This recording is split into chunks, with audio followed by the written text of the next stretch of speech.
Баршаңызға сәлем, құрметті көрермендер. Сіздерге адам ағзасына өте пайдалы және дәрумендерге толы қызылшадан шырын жасап көрсететін боламын.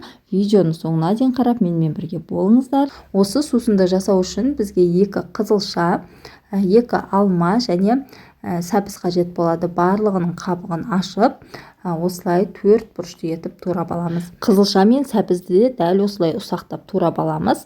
Осы орайда сіздерге қызылша шырынының адам ағзасына пайдасын айта кетейін.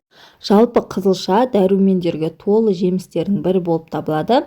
Ең бірінші ол қызылшаның құрамында йод көп мөлшерде болады, ал ол адамның есте сақтау қабілетін жақсартып, адамның ой өрісі мен зейінін ашуға көмектеседі. Сонымен қатар қызылшада бұлшықет массасын арттыруға көмектесетін магний өте көп мөлшерде болады. Яғни бұлшықеттің мықты болуына көмектеседі. Осы қызылша шырыны қан қысымын төмендетуге көмектеседі. Яғни қан қысымы жоғары адамдар таңертең ішетін болса, бұл қан қысымын реттейтін болады. Іш қатуы кезінде қызылшаның пайдасы өте зор. Яғни сол кезде қызылша шырынын осылайша жасап, 2-3 стакан күніне ішетін болсаңыз, үлкен дәретіңізде қалыпқа келетін болады. Және де бауыр қызметін жақсартып, оны улы заттардан қорғап, организмнен зиянды заттарды шығарады. Яғни организмді шлактан тазалап шығады. Ол үшін аш қарынға осы қызылша шырынын 2-3 ас қасықтан ішіп, ем ретінде пайдалану қажет. Арада 3 күн өтісімен ақ кіші дәретінің түсі өзгеріп, бауыр мен ішек жұмысы жақсаратын болады. Нәтижесінде теріңіз жақсарып, ағзаңыз шлактан тазарады. Қызылша қабынуға қарсы әсерге ие, сондықтан қызылшаны тұмау болған кезде мұрынға тамызып, сонымен қатар тамақты шаю үшін де қолданады.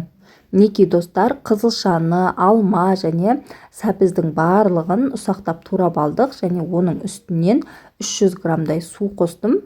Енді блендермен жақсылап барлығын езіп шығатын боламын. Блендердан өткізіп болғаннан кейін тағы да мен үстінен 1 стакан су құйдым, яғни 300 грамдай су құйып, тағы да араластырып жібердім. Себебі шырын өте қою болып қалды.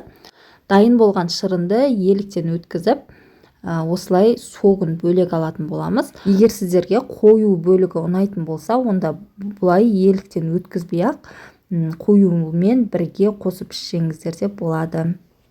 Мен балаларға беретін болғандықтан барлығын осылай өткізіп шықтым және қою бөлігін пайдаланбадым.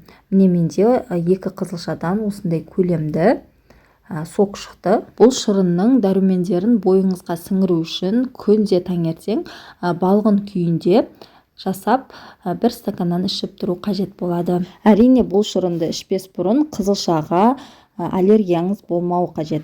Қант қоспасақ та дәмі өте тәтті болып шығады.